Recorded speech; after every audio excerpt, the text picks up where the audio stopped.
வணக்கம், welcome to Sami spoken English. இன்னைக்கு நம்ம பார்க்க போகிற லெசன் வந்து யூஸ்ஃபுல் ஃப்ரேசஸ். ஸோ ஃப்ளூயண்ட்டாக இங்கிலீஷ் பேசுகிறதுக்கும் கிராமட்டிக்கல் மிஸ்டேக் இல்லாமல் இங்கிலீஷ் எழுதுறதுக்கும் நாம் நிறைய ஃப்ரேசஸ் கற்றுக்கணும். ஸோ இந்த வீடியோவில் ரொம்ப அதிகமாக இல்லை, ஜஸ்ட் 4 ஃப்ரேசஸ் மட்டும் நாம் கற்றுக்க போகிறோம். நம்ம கற்றுக்க போகிற வெரி ஃபர்ஸ்ட் ஃப்ரேஸ் என்ன? If so. என்ன அர்த்தம்? அப்படி இருந்தால். தமிழில் பேசுவோம் சொல்லுவோம் இல்லையா, அப்படின்னா அப்படின்னு சொல்லுவோம் இல்லையா, அதைத்தான் இங்கிலீஷில் இஃப் ஸோ அப்படின்னு சொல்கிறோம். Let's see 2 examples. சரி, ஃபர்ஸ்ட் எக்ஸாம்பிள் என்ன? அப்படின்னா நீ வந்து ராஜினாமா செய்ய வேண்டியிருக்கும், அப்படின்னா நீ பதவி விலக வேண்டியிருக்கும். If so you will have to put in your papers. If so you will have to put in your papers. நல்லா கவனிங்க, புட் இன் யுவர் பேப்பர்ஸ் அப்படின்னா அது ஒரு இடியம், மரபு தொடர். என்ன அர்த்தம்? ராஜினாமா பண்றது அல்லது பதவி விலகிறதுன்னு அர்த்தம். அப்படின்னா நாம கவலைப்படுறதுக்கு எதுவுமே இல்லை. If so we have nothing to worry. If so we have nothing to worry. அடுத்த ஃப்ரேஸ் பார்க்க போறோம். என்னது? Number 2, if not so. என்ன அர்த்தம்?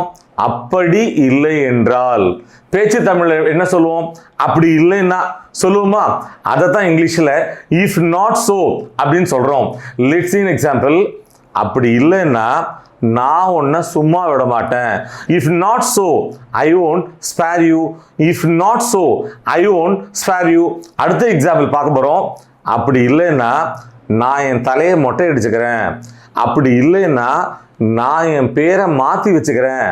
அப்படி இல்லைன்னா நான் என்னோட பாதி மீசை எடுத்துக்கிறேன். இப்படிலாம் தமிழில் பேசுவோம் இல்லையா, அதைத்தான் அப்படி இல்லைன்னா நான் என்னோட பேரை மாற்றிக்கிறேன்.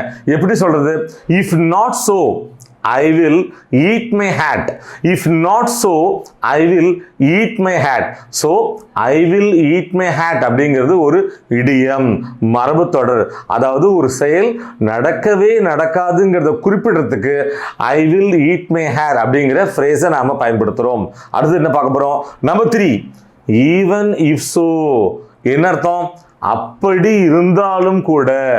தமிழில் பேசும்போது அப்படி இருந்தாலும் கூட அப்படின்னு சொல்லுவோம்ல, அதைத்தான் இங்கிலீஷில் ஈவன் இஃப் ஸோ அப்படின்னு சொல்கிறோம். சரி, இந்த ஃப்ரேஸுக்கும் 2 எக்ஸாம்பிள்ஸ் பார்த்துடலாம்.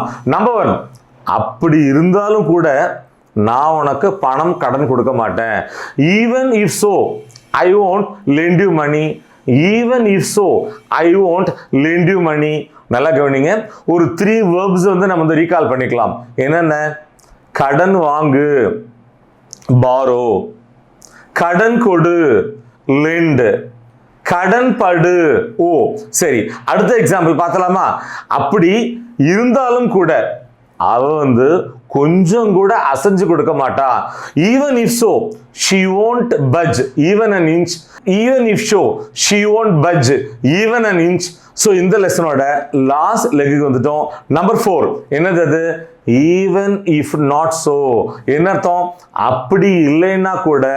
தமிழில் சொல்லுவோம் அப்படி இல்லை என்றால் கூட. அதை தான் இங்கிலீஷில் ஈவன் இஃப் நாட் ஸோ அப்படின்னு சொல்கிறோம். Let's see 2 examples. First example என்ன? அப்படி இல்லைன்னா கூட நான் வந்திருப்பேன். Even if not so I would have come. Even if not so I would have come. Next example பார்க்கலாம். அப்படி இல்லைன்னா கூட அந்த நோயாளி இறந்திருப்பாரு. Even if not so the patient would have died.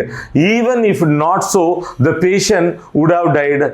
My dear viewers, useful phrases and spoken English இந்த video உங்களுக்கு ரொம்பவே ஹெல்ப்ஃபுல்லாக இருந்திருக்கும்னு நாங்கள் நம்புகிறோம்.